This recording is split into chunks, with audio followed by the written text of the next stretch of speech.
time long ago, there lived the shoemakers. Every day they worked very hard, and they were always honest with all their customers. Making a living as a shoemaker was very difficult, and even though the shoemakers worked and worked, it seemed that they continued to have less and less. Finally, one day, Mr. Shoemaker found that everything he had was gone, save for just enough leather to make a single pair of shoes.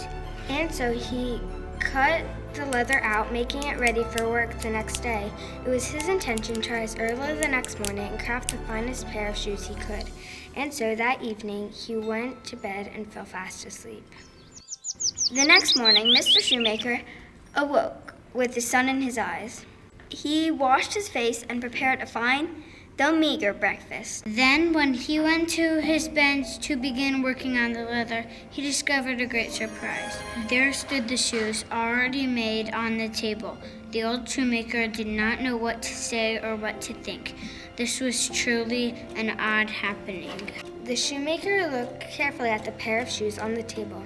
They were of fine workmanship. There was not a bad stitch anywhere to be found.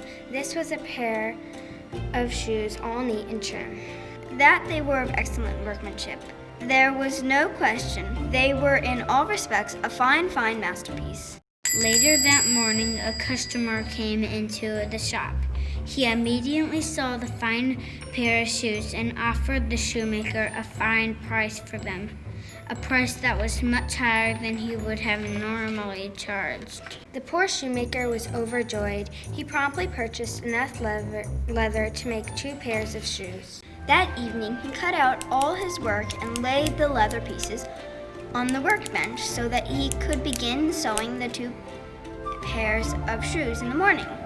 With happy heart, he went to bed early. When he awoke the next morning, he rushed into his workroom, and there on a table were 2 of the finest shoes, all sewn and expertly pieced. The shoemaker was overcome with joy. Soon more buyers came into the store, each of whom paid the shoemaker handsomely for the fine shoes, again much more than he would have previously charged.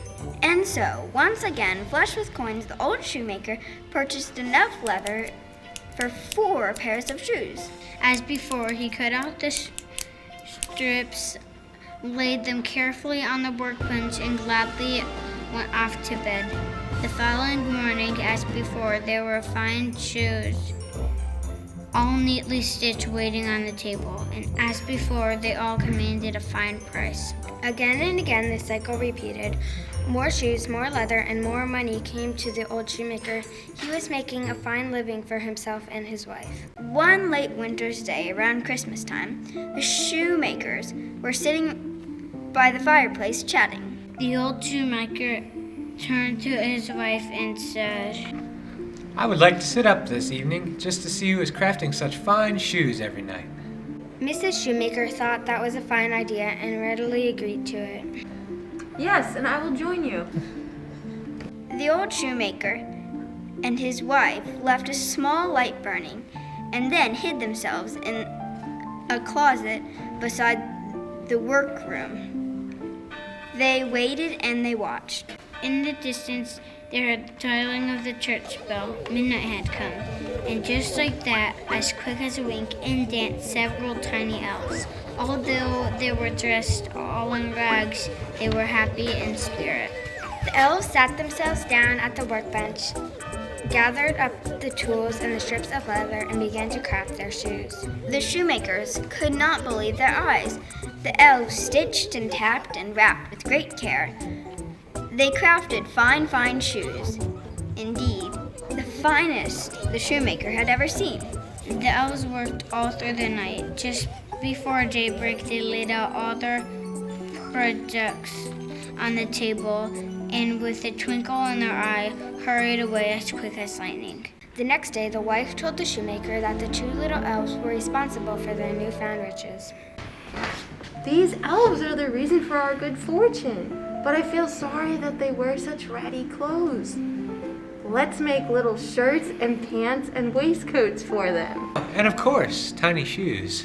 The thought pleased the old shoemaker very much, So he and his wife worked all day to craft the tiny clothes for their midnight visitors. That evening, the old shoemaker and his wife finished and, satisfied with their task, laid the tiny clothes on the table. As before, the shoemakers hid in a nearby closet and waited patiently for their midnight friends. About midnight, the little elves danced and skipped and hopped into the room. As they jumped upon the table, they saw the tiny sets of clothes before them. Filled with mirth and laughter, they dressed themselves in the twinkling of an eye. Once again, they danced and capered about the room. They were as merry as could be. Finally, they danced their way out the door and over the village. The shoemakers never saw their tiny friends again, but their lives and their fortune were good, and they lived in prosperity for a very long time.